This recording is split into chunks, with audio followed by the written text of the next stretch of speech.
प्रिय विद्यार्थियों, मौलिक अधिकार के अंतर्गत अभी तक हम लोगों ने समानता का अधिकार अनुच्छेद 14 से 18, स्वतंत्रता का अधिकार अनुच्छेद 19 से 22 एवं शोषण के विरुद्ध अधिकार अनुच्छेद 23 एवं 24 का अध्ययन कर चुके हैं।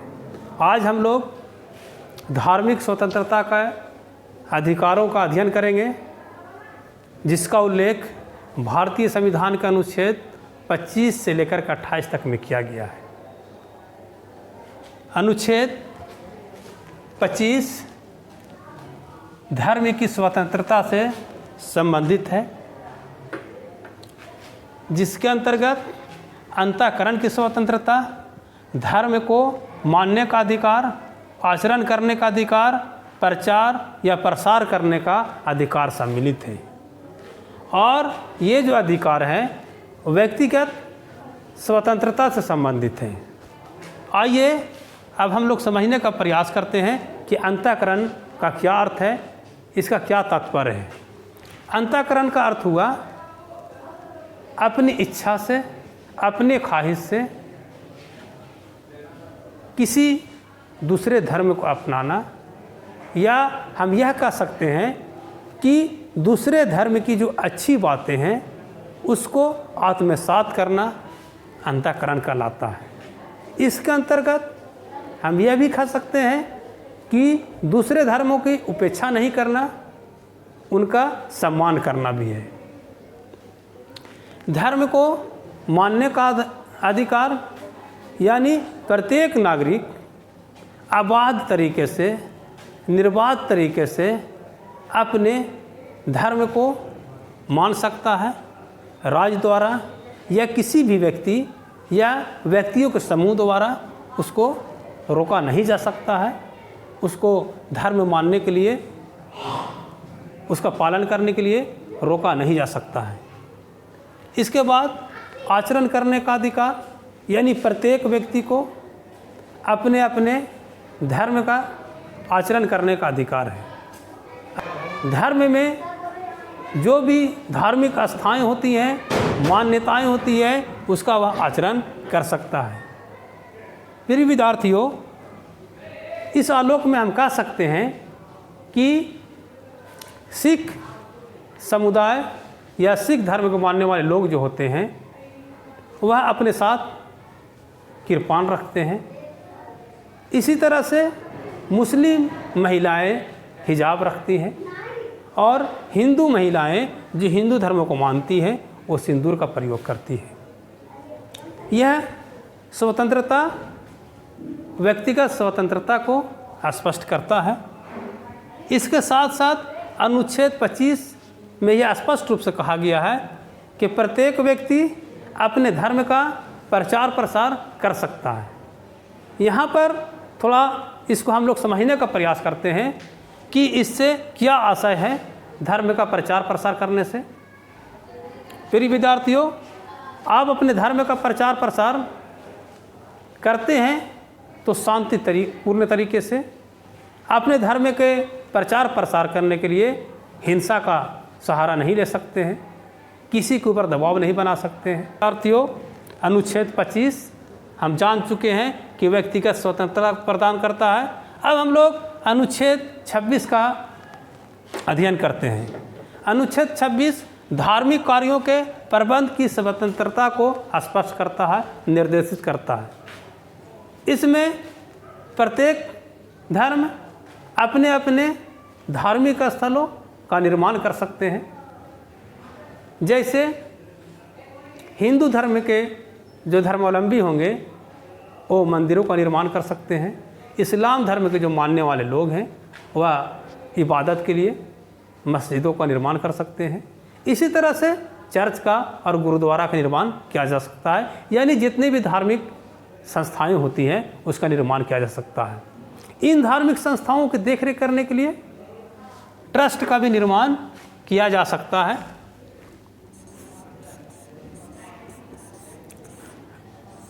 ट्रस्ट का निर्माण भी किया जा सकता है। इस ट्रस्ट के माध्यम से इन धार्मिक स्थलों का देखरेख किया जा सकता है और इसी ट्रस्ट के अंतर्गत संपत्ति कोष के माध्यम से, कोष गठन के माध्यम से रखा जा सकता है, संग्रह किया जा सकता है। क्योंकि लोग धार्मिक आस्था या पुण्यदान कहें तो पुण्यदान के रूप में संपत्ति, धन इन ट्रस्टों में जमा करते हैं। तो हम लोग सीखे हैं अनुच्छेद 26 में कि धार्मिक कार्यों के प्रबंध की स्वतंत्रता की बात की गई है और ये जो धार्मिक कार्यों के प्रबंध की स्वतंत्रता का जो उल्लेख किया गया है अनुच्छेद 26 में, ये सामूहिक स्वतंत्रता को प्रदर्शित करता है, यानी सामूहिक स्वतंत्रता की बात कहा गया है। प्रिय विद्यार्थियों, अनुच्छेद 26 के बाद अनुच्छेद 27 का अध्ययन करते हैं। यह धार्मिक कार्यों में कर न लेने की स्वतंत्रता को प्रदान करता है। अभी हम लोगों ने अनुच्छेद 26 में यह जाना था कि ट्रस्ट में जो दान पुण्य से जो राशि या धन जो प्राप्त होते हैं उसको संग्रह किया जा सकता है। इसी ट्रस्ट में जो कोष होते हैं उसमें जो धन जमा होता है उसको राज्य द्वारा टैक्स फ्री करने की बात कही गई है, अर्थात उन संपत्ति पर, उस धन पर टैक्स नहीं लिया जाएगा। और इसको हम लोग दूसरे शब्दों में और यह भी कह सकते हैं कि अगर राज्य को कर द्वारा धन प्राप्त होता है तो उस धन का उपयोग किसी विशेष धर्म के उत्थान में, उसका प्रचार प्रसार में नहीं लगाया जा सकता है। फिर विद्यार्थियों, अनुच्छेद 27 के बाद हम लोग अनुच्छेद 28 का अध्ययन करते हैं। अनुच्छेद 28 में यह कहा गया है कि जो भी शैक्षणिक संस्थान होते हैं, अगर वह शैक्षणिक संस्थान पूर्ण रूप से सरकार निधि से चलता है, सरकारी खर्च से चलता है, तो उन संस्थानों में किसी भी विशेष धर्म की धार्मिक शिक्षा नहीं दी जा सकती है। और हम यह बखूबी जानते हैं कि भारत एक धर्मनिरपेक्ष राज्य है। इसका अर्थ यह हुआ कि राज्य का अपना कोई धर्म नहीं है, बल्कि राज्य की नज़र में सभी धर्म समान होते हैं।